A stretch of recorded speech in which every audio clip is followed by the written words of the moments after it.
ஒண்ணுமே இந்த கவர்மெண்டா நடக்கலையா? எல்லாம் ரீல்ஸ் மாதிரி தான். எல்லாம் ரீல்ஸ் ரீல் விட்டுக்கிட்டு உடனே வரும்போது கத்துறாங்க. எது கத்துறானே தெரியாத கத்துறான். ஏங்க உடலை மீட்க வேண்டும் என்று சோதனையான நேரத்தில் இன்னைக்கு துயரமான நேரத்தில் கத்திக்கிட்டு இருக்காங்க. இவர்களுடைய சட்டமன்ற உறுப்பினருடைய நிலைமை இப்படி இருக்குது. எங்க போய் நாட்டு மக்களை காப்பாற்ற போறாங்க? ஆமா, அதாவது உயிர் போனதை பத்தி கவலை இல்ல, பாட்டு பாடுறதா முக்கியம். ஏங்க ஒரு உயிர் போய்விட்டது. தமிழ்நாட்டை சேர்ந்த வேதனையாக இருக்குதுங்க. குறிப்பா ரொம்ப ரொம்ப வேதனைப்படுறோம். இதுக்கு முந்தி 38 வயசு அந்த குடும்பத்தில் இருக்கிற உறவுகள் எப்படி வந்து வேதனைப்பட்டு கொண்டிருப்பாங்க. அந்த வேதனை கூட புரியாம ஒரு அரசாங்கம், அதான் ரீல்ஸ் ஒரு அரசாங்கம் தான் நடந்துட்டு இருக்குது. அதே போல பாத்தீங்கன்னா இந்த கர்நாடகத்தில் நம்முடைய எல்லைக்கு 2 எல்லைக்கு இருக்கிற பகுதியில் பூர்வீகமாக தமிழர்கள் அங்கே கர்நாடகத்தில் வசித்து வராங்க. அவருடைய காலை காணாமல் போய்விட்டது என்று வனத்துறையில் போய் தேடிட்டு இருக்கும் போது வனத்துறை அதிகாரிகள் சுட்டுக் கொல்லப்படுறதாக அவருடைய உறவினர்கள் தெரிவிக்கிறாங்க. எல்லா பத்திரிகைகள் வந்து நேற்றைய தினம் கூட இது விவாதம் நடத்தப்பட்டது. அதுக்கு 2 நாள் போராடி வாதாடி வாங்குறோம்.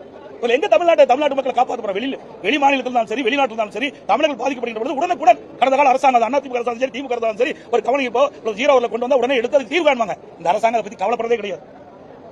மிக மோசமாக ஒரு சூழலில் இந்த அரசாங்கம் செயல்பட்டுக் கொண்டிருக்கிறது. இது உண்மையாக கண்டிக்கத்தக்கது. அந்த குடும்பத்தைச் சேர்ந்தவர்களுடைய மனநிலை எப்படி இருக்குன்னு கூட உணராத ஒரு அரசாங்கம் அரசாங்கம். இன்றைக்கு வெளி மாநிலத்திலும் சரி வெளிநாட்டிலும் சரி தமிழர்கள் பாதிக்கப்படுகின்ற பொழுது அதற்கு உரிய முறையிலே குரல் கொடுக்கின்ற அரசு தான் உண்மையான தமிழ் உணர்வு உள்ள அரசாங்கமாக இருக்கு. அந்த அரசாங்கத்தில் தமிழ் உணர்வு என்பதே இல்லை. ஏன் இதை சொல்ல வேண்டியதான பதில் இல்ல? இதுல என்ன கஷ்டம் இருக்குது? நாங்க மென்ஷன் தாங்க பண்ணுறோம். ஏன்னா 5 நாட்களாக தொடர்ந்து நாங்க வந்து இந்த அவையில மென்ஷன் பண்றோம். இந்த அரசாங்கம் உரிய நடவடிக்கை எடுக்க வேணும். அந்த குடும்பத்தைச் சேர்ந்தவர்கள் தொடர்ந்து எங்க சட்டமன்ற உறுப்பினரோடு தொடர்பு கொண்டு எங்களுக்கு உதவி செய்யுங்க. சவுதியில் இருக்கின்ற அந்த மீனவருடைய உடலை மயிலாடுதுறை திருமலை வாயிலுக்கு கொண்டு வர வேண்டும். அங்க என்ன நடக்குன்னு எங்களுக்கு தெரியல. அது படுகாயமடைந்த 3 பேர் மருத்துவமனையில் இருக்காங்க. அவருக்கு உரிய சிகிச்சை கிடைக்குதா இல்லையா கூட தெரியல. இதெல்லாம் அந்த குடும்பத்தை சேர்ந்தவர்கள் பதற்றத்தோடு இருக்கிறாங்க. அதைத்தான் எங்களுடைய எதிர்க்கட்சி என்ற முறையில் அரசுடைய கவனத்துக்கு கொண்டாடுறோம். அரசாங்கம் அதுக்குண்டான முயற்சி எடுத்து அந்த உடலை தாயத்துக்கு கொண்டு வருவது கடமை. ஆனா அதையெல்லாம் தட்டி கழிக்கிறாங்க இந்த அரசாங்கம். 3 நாட்களாக தொடர்ந்து நாங்கள் வலியுறுத்திட்டே இருக்கோம் சட்டமன்றத்தில். இன்றைக்கு எடுக்கிறோம், நாளைக்கு எடுக்கிறோம், 3 நாளைக்கு எடுக்கிறேங்கிறாரு முதலமைச்சர்.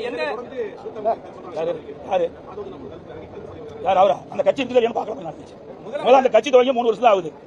ஏங்க இந்த இன்றைக்கு தமிழ்நாட்டைச் சேர்ந்த மயிலாடுதுறை மீனவர் அங்கே குண்டடிபட்டு இறந்து கிடக்கிறார்.